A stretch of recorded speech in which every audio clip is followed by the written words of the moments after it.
Quel livre auriez-vous aimé écrire?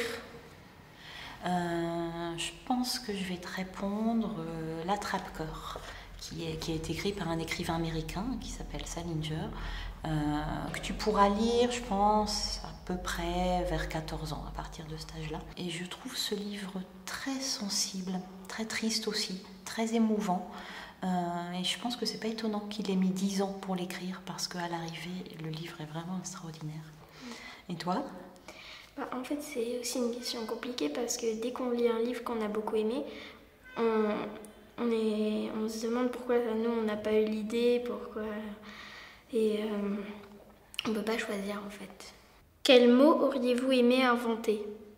Tu vois, il y a des gens qui font très très attention aux mots, qui sont peut-être un peu poètes quand ils écrivent.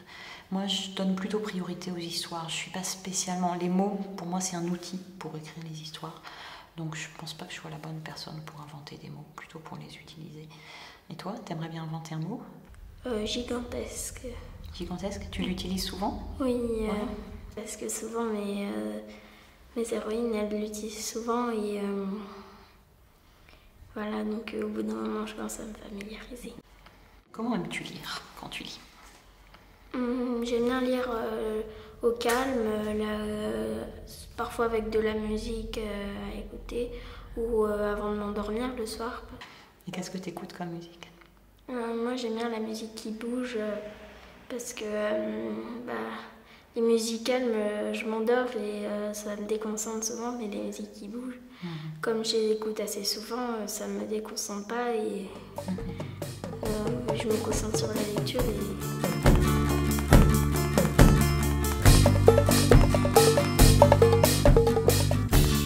L'endroit parfait pour moi pour lire, c'est dans un jardin. C'est super agréable de lire dans un jardin. Bon, il faut avoir un jardin, mais au calme, c'est parfait. Et je vois. Ouais. Alors, nos objets. Vas-y, montre-moi ton objet. Raconte. Alors, c'est le livre Peter Pan. Ça a été mon tout premier roman quand j'avais 7-8 ans. Et quand je l'ai fini, c'est lui qui m'a ouvert les portes vers tous les autres romans, vers l'envie de lire, d'écrire. Voilà. Donc, il est Tu peux le voir? Il est tombé dans l'eau parce que... Quoi, mon objet? C'est ce fabuleux sèche-cheveux. Parce qu'au début, moi, quand j'ai imaginé le voyage dans le temps, je voulais surtout pas une machine avec plein de boutons et d'électronique très compliquée pour voyager dans le temps. Et c'est comme ça que j'ai imaginé que le vent faisait voyager. Je trouvais que c'était joli, que ça changeait. Et c'était juste un petit détail amusant qui avait du sens en plus parce que le sèche-cheveux, c'est aussi un objet pour être belle. Et plus pour être belle que pour être beau. C'est un objet de femme en fait. Les hommes les utilisent un peu. Mais ça fait partie de ces objets qui disent un peu aux femmes, n'oubliez pas, vous devez être belle parce que vous êtes une fille. Joker. Oh, difficile, Joker, qu'est-ce que je vais te demander?